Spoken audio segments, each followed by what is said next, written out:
The genesis of the Futurist Club was really some of the innovative discussions that were taking place around Medvale, specifically at last summer, 2025's summer camp.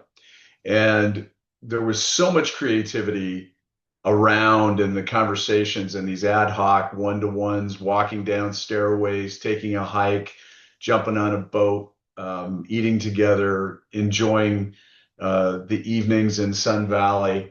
And it just struck me that the clubs that we have were tapping into the expertise, but maybe weren't always unleashing some of the creativity, and there was a lot of it. And so the idea of floating the futurist came about, and walking down truly a set of stairs to one of the events. I mentioned it, and two people said, "Hey, that sounds great. Count me in." And so talked with Jim and talked with the mayor, and it became a club. And so when we went through Rush last fall, last autumn, it was really encouraging and interesting to see who raised their hand. And we've had a couple of new members to Medvale join as well. It's a rich lineup of folks, and the conversation never ceases to go a direction that you cannot predict, which makes it super fun.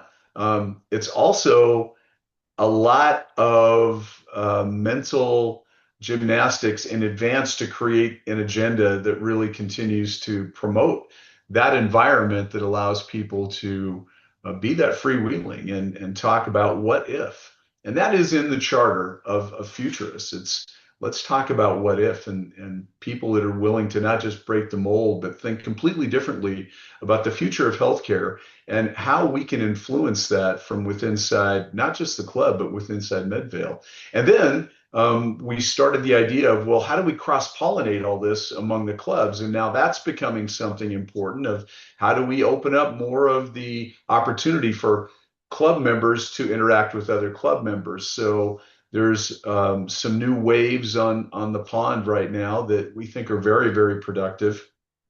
And guesting in another club to learn about what they're doing, but also bringing what futurists are talking about, bringing that to the disruptors maybe, or physician executives club, or another club.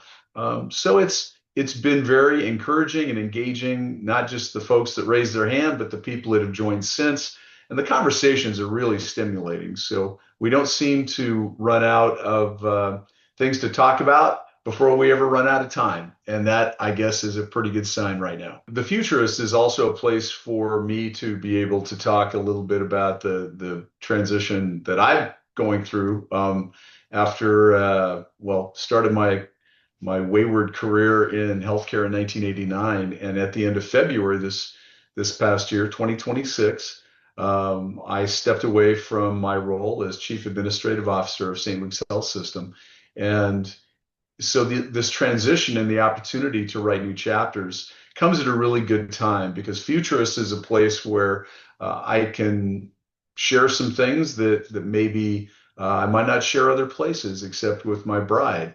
And so having that internal circle of trusted folks, the circle of trust, has been super helpful for me personally, and it's given some clarity around how to think about these new opportunities and new chapters. I'm already engaged in a couple of other business opportunities. A couple of them are very healthcare focused. One is a potential NUCO, and eventually that'll be something that I can take to the futurists and be able to put on the table and say, here's what we're working on. Love to have your best thinking around it. And it's a safe space to do that. It's not judged. It's just people's thoughts and perspectives. And there's so much horsepower, brain power around that virtual table that it just makes it a really, really exciting idea to be able to take new things there and say, here's what I'm thinking. What if? So I look forward to being able to continue to dig into the expertise of my futurist friends.